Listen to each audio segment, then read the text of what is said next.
Hey guys, how are you doing? This is my first video in a long time, so I wanted to start with something pretty easy, if a really quick video. And one thing I've been seeing lately are those really big switch statements, like this one. See, it has,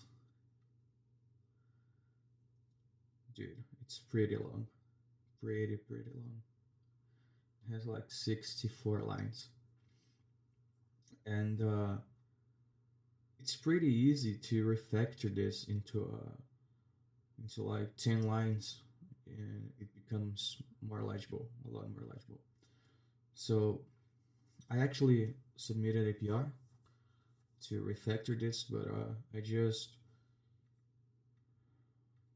changed to this commit to show you guys how it looked. So we can see a pattern here. uh, we it's always calling a method, and the method's names always make plus whatever the user wants to make. This package, it displays a user-friendly UI whenever you want to make something, make a controller, make a command, sorry, anything like that. It asks the user what command are you running, and it gets the answer, and then just does this big switch. And there's this pattern. It's always make listener, make mail. You can see that it's the same, except that this is a it's the same thing, but this one has the first letter capitalized. So we can refactor this pretty easily. So the first thing we gotta do is get the method's name. So the method's name is gonna be make plus the command with the first letter capitalized. So now that we have the method's name, we have something like make auth or make controller. We can call the method. We can do it several ways. We can do something like this, which I find pretty ugly, to be honest. And what I like to do, call user func. We pass an array with the object and the method. And now we can just get rid of this. Pretty nice, right? However, you may be wondering, what if the command does not exist? What if the guy, I don't know, gets a transformer command? We have this array of available commands, which is a key value array. It just has like auth. This is like the internal value, and this is what we show the user. So we can leverage this array to check if the command exists. See, the author made it a collection. I'm not sure why he doesn't use it. Here he casts it to an array, so I don't know why. But given we have this, we can check if the command exists in that array. So we can do something like, sorry,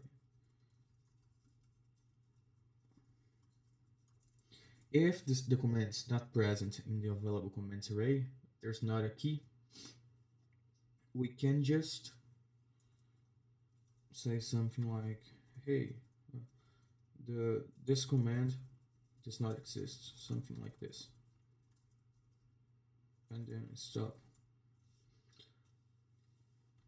This is gonna make it has the same effect. And we check if the command exists. If it doesn't, we say to the user, hey, the command you want is not available or something, and then we just call the method.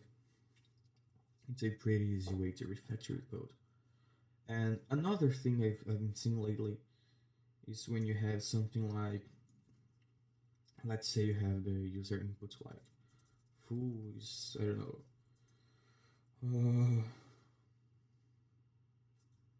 age, let's say this. So if the user has an age of 18, his browser is Chrome. That does not make sense, but you get it. If the user has an age of 19, he uses Firefox. Uh, and if the user does not have any of those ages, uses, I don't know, Internet Explorer. So this is also pretty ugly, and we can refactor this code really quick. So first of all, let's build a little map. Let's say we have this browsers array, and we have something like 18 equals Chrome, 19 equals Firefox, and default equals Internet Explorer. The first thing we gotta do is check if there is a key with the user's age. So we would do something like if array key exists, we want the age exists in the browser's array. We want to make the browser equals browser's age. We made sure this key exists, so we won't have an error exception saying the key does not exist. For instance, if the user passed an age of 17 or something. And if it does not exist, then the browser equals the default browser. So we can just get rid of this. And that's it. Pretty easy. Some people like to refactor this, something like, I don't really like it, but I've seen people do something like this.